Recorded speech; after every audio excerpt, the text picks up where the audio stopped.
Okay. Hi, everybody. This is Julie. I am still here. I'm still alive.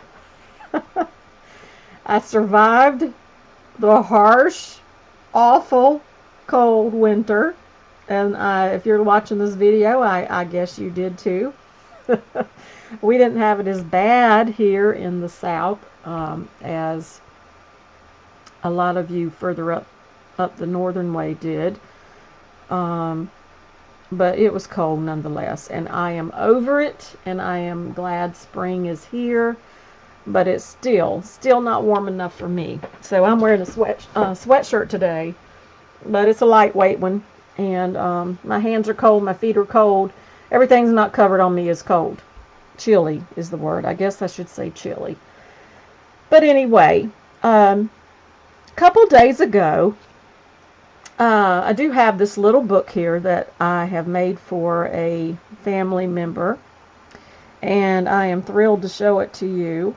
Um, and I will do that if I can get these words out of my mouth that I want to say before I show it to you in a timely manner.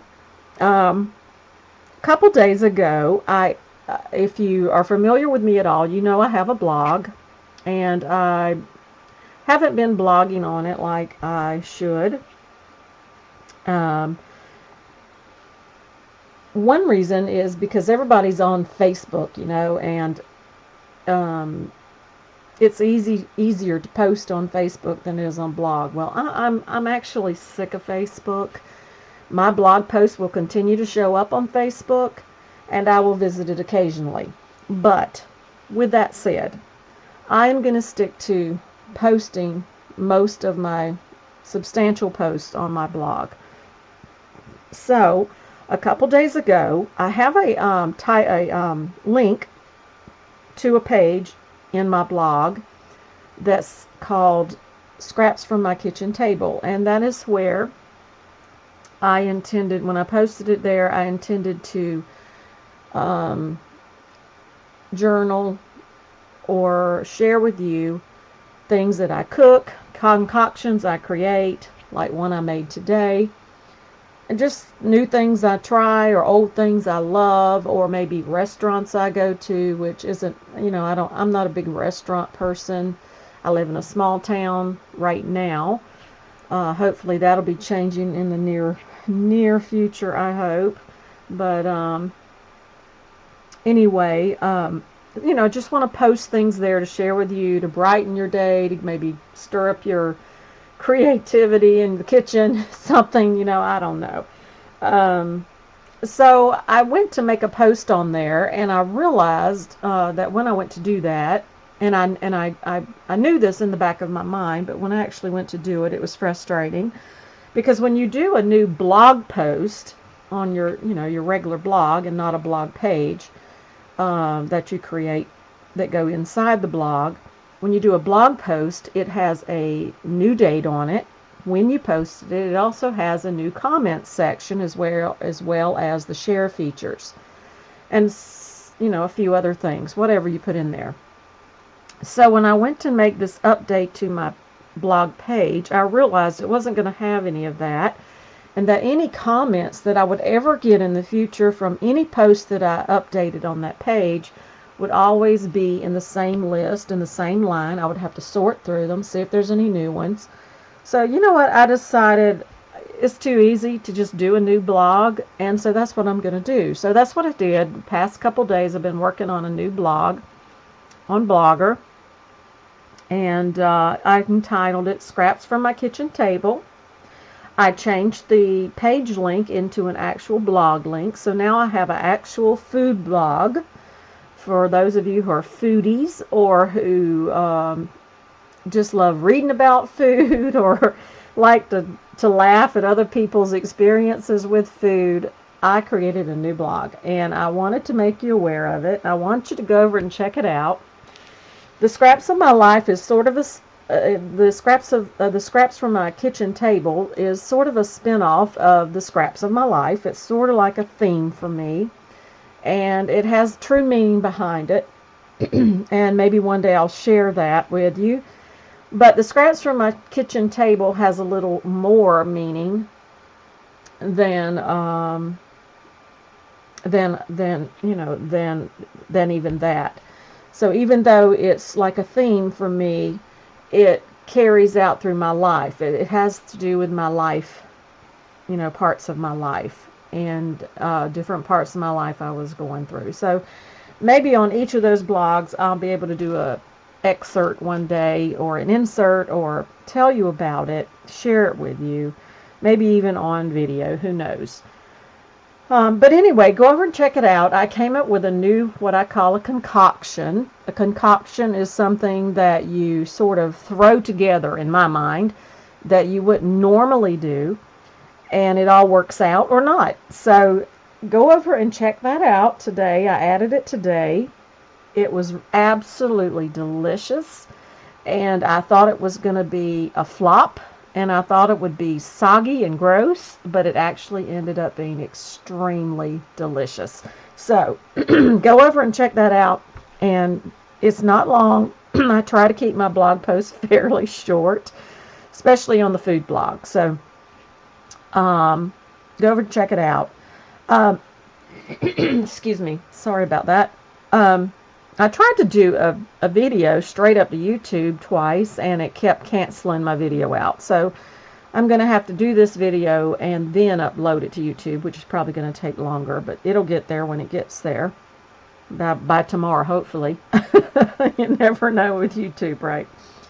This is a little album that I created, and I still have not concluded whether I'm going to actually put a closure on it. Because of the way I made it, I think I have almost decided not to do a closure. Because as you can see, it stays closed fairly nicely, and it's not overly bulky. And I've put buttons on here. On the front here, I've put every kind of thing. I've even done something like this. I'm just not crazy about most of it. So I just think sometimes simple is best. Sometimes plain is best. And this is far from plain, but I even thought about even doing like a rolled rose flower, or some type of sheer flower on here. It doesn't really need it. And I want this to be useful to the person I made it for. It's a family member I created it for, my aunt. And I haven't spent much time with her. I've been away from home, or her or the rest of my family, but I've been, when you go home to see family, you don't necessarily get to go see everyone. And I wanted to make something special for her that she could use, that was lovely and that was pretty, and that when she looked at it, it brought a smile to her face, and that she thought of me.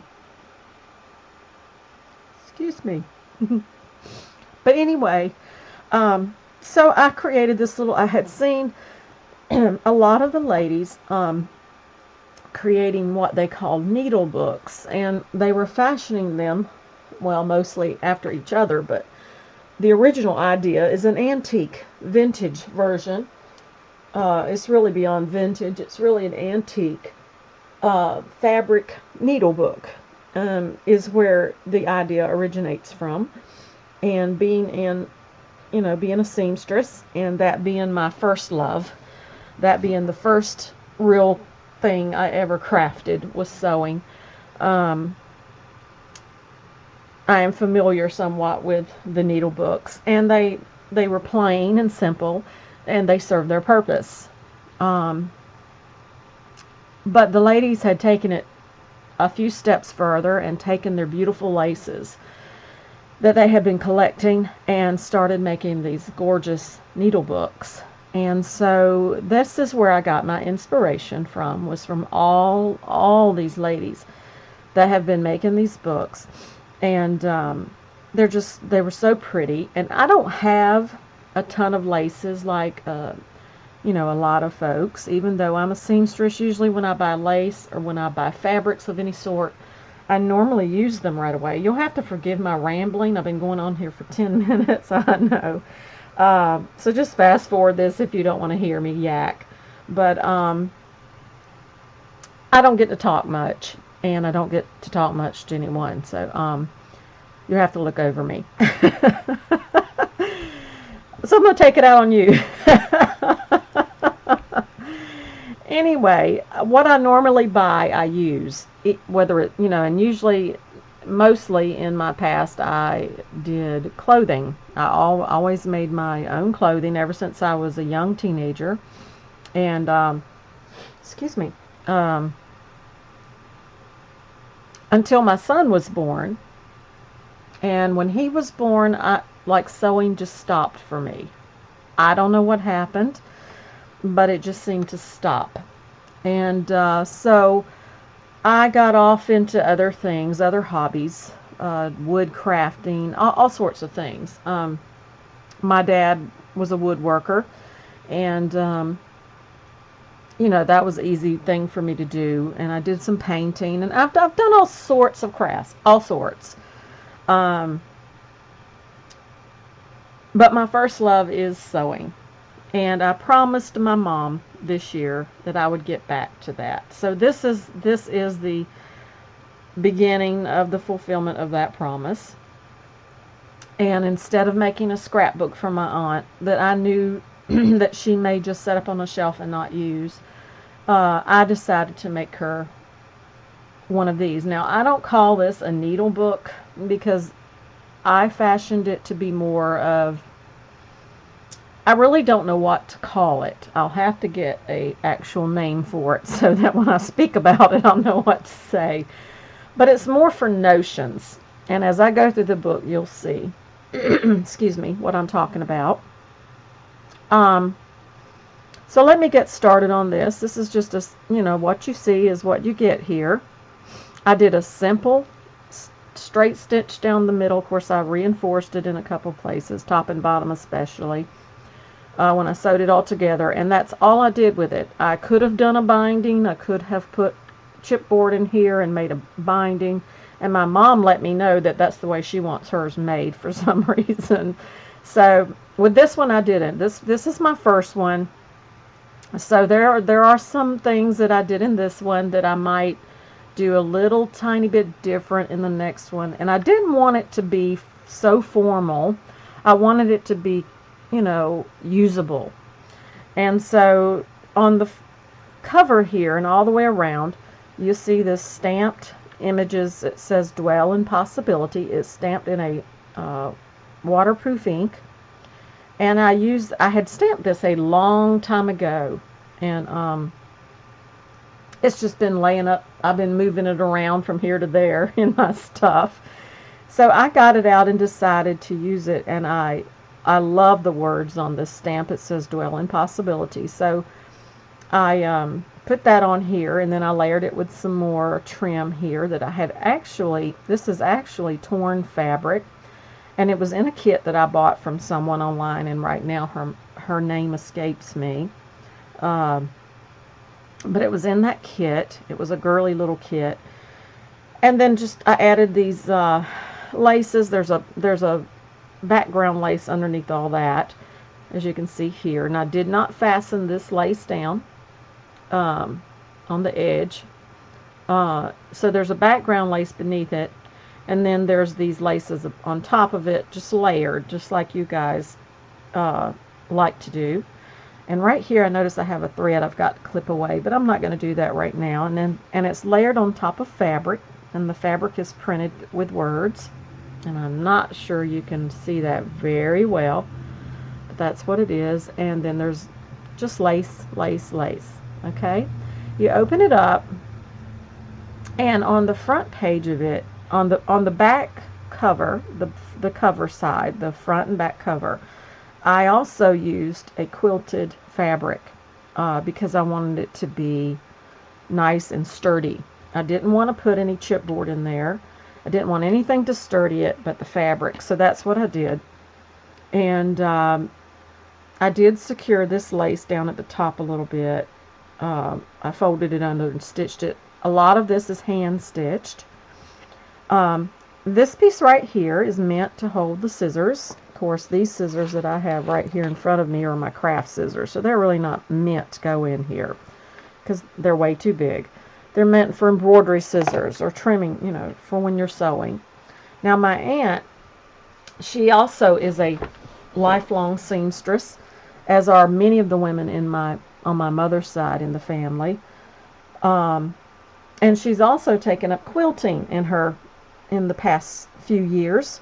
So I decided that, and then also on top of that, um, she lost her mother. My mom and her, my uncle, they all lost their mother, and my grandmother was their mother. My grandmother was an outstanding seamstress, and I did do a post on my blog about that. But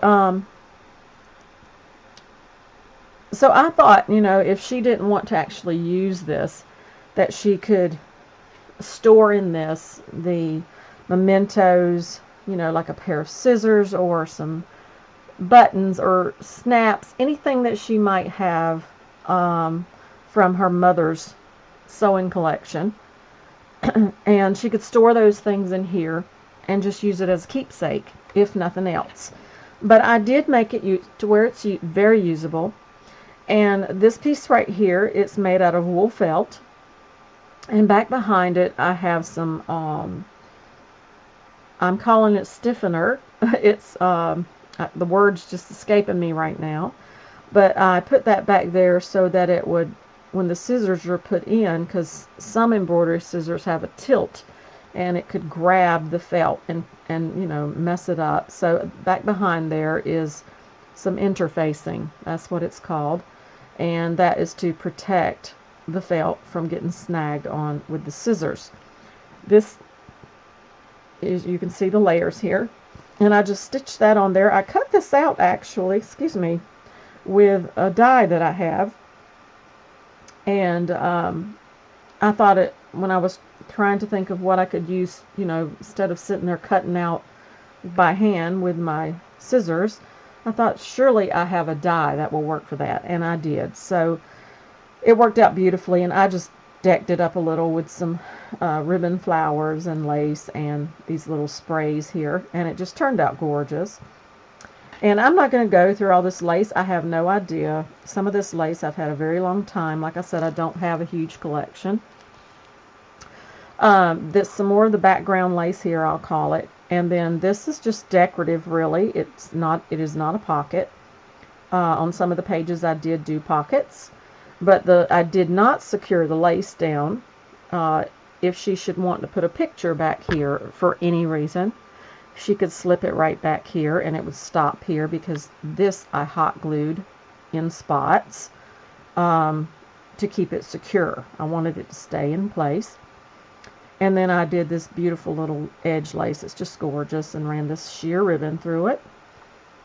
On the next page here, this is not quite complete, because I'm going to do a ribbon. I've went through several things. I even thought of using this beautiful pink sheer beading, but I can't think of a surefire way to secure this other than sewing it. I could sew it, so that, you know, I don't know yet if I'm going to use that or the ribbon, but I'm going to run a ribbon through under here so that it can latch onto this button, the very purpose of it being there. Now this is a needle case that I added to the book separately, and it opens up this way, and on both sides, both the front and the back, you know, she could put her fancier pins here and her less fancy but ones that she wants to keep. Now this is open here, so there is two layers. There's this back layer and then this front layer of felt, and this, like I said, is wool felt. All through this book I used a wool felt, and I hand sewed these two little buttons on to hold it together. I didn't want to hot glue that and leave it. I just didn't. And then I did also a piece of wool felt here with the lace on top, and I left it open back behind in case she wanted to slip a special set of buttons or something back behind there, picture, whatever. This is just all decorative at the bottom. And then the little piece here would like be slip underneath here, because I didn't better prepare for it is the reason why. And it would be secured, and then this would, you know, come up around like so. So that's what I've got yet to do there. So it's just a finishing touch, really. Over on this side, I did a pocket at the bottom with this beautiful lace. It's cotton lace with a sheer background. And then at the top, I did a slide-through pocket. So that just comes right on through, and then the lace on the edge. And then she can use this for whatever reason. This here is one of my first pages I did. I just had a ball with it. I had made a skirt for a monkey. And I also did one of these in a scrapbook I did, but I have no remembrance right now which one it was. But this is actually a ribbon, and I just simply folded it up to where I wanted it and stitched down the sides of it and made it into a sheer pocket. Isn't that gorgeous? And then to decorate the top of it, to hide the edge of the ribbon, I did a piece of this little torn fabric and this little sheer ribbon flower here. And then I stitched it underneath here, underneath this trim here, and it just flips down like that. That way it's movable, and she could put memorabilia in here, or buttons, or anything at all, really. And then this right here is actually a pocket on top of the felt, so that she can lift this up out of the way and access whatever's beneath there. And then this page I left simple, just with the lace pocket is all that's here. And at the top of the lace, I did the cotton lace. And I love this little lace that I got on the edge of these two pages here. Here again, I did these pages laid out, and then I sewed it together. So you will see a repeat of this one be like on the other side, because it was one solid page to begin with. And I just did the whole stretch just like this. Instead of doing it differently like this one, I did differently the one beneath it. I did different on each side. But this one I did pretty much the same other than the ribbon. So that's pretty much a repeat of the other page. And then this one over here, this one I created because I have, and every seamstress has, a seam ruler, and it was here on my desk, and now it's not. And also it could easily be used also for like a measuring tape. Of course, you would fold it up to fit in the length, you see, like so. So you don't have to have it so tiny as they normally come when you purchase them. And you would just roll it up and stick it down inside, and it does a great job of holding. But I really made this for that little metal seam measurer. And they're about this long, and there's a little thing that runs up and down it so that you can use it to measure hems. It's like a miniature hemmer. And I don't have it here, so I apologize, I can't show you. But it fits perfectly down in here. And I just made this out of the fabric, and I secured it, sewed on this satin ribbon and pink button to hold it down, and then I left the satin ribbon to come on down below the whole length of the piece here, for, you know, in case she wants to clip something on it or whatever. It's just for looks, if she doesn't want to use it. And this is a nice braided cotton edge ribbon. It's very, very, very pretty. So it's fairly durable, and I did a pinking at the bottom of it and did the lace around the top edge of this little pocket thing here. Okay, and then over on this next page, the last to the next page, I did a little double layer heart out of the felt. And I was going to leave this open for a pocket, but then I decided not to. I thought I would just let her use this for pins or safety pins, whatever she wants to put here. And I had hoped to get to the fabric store and get this all decked out before I showed it, but I did not, since the fabric store is so far from me. I didn't do that. And then there again, this is just for decoration. This page is the other side of this page. So there's that. And I just hand sewed these 3 gorgeous buttons on here. And like I said, she can just stick safety pins or needles or whatever on, because it's a double layer of that felt. And then I hand stitched that all the way around to combine it. And then I hot glued it to the lace so that it would stay. And then this is the back cover. And I was thinking about, actually, I have some what do you call that, canvas that goes through the printer, and I had thought about designing something to her and putting it here on this page, but I don't know that I will or not yet. I don't know. So that's a thought that I have. And then there again, the back cover is like the front cover, and that is my little book that I made for her, and I am glad to be done with it. And I will be getting it ready to get it shipped to her, because she doesn't live where I live. And I wanted to share that with you. So, and I want to say thank you to all the ladies who have been sharing their beautiful needle books on YouTube, and I have so enjoyed. I mean, lace is just one of my loves, and I so appreciate you sharing those with everyone. And I really enjoyed watching your videos. And still, I mean, I saw one, I think, today that I hadn't seen before. So really fun. Anyway, don't forget to go over to my new blog and check it out. And everybody have a great and blessed day, and just make something beautiful, whether you cook it or sew it or glue it. Have a great day, okay? All right, thanks for stopping by.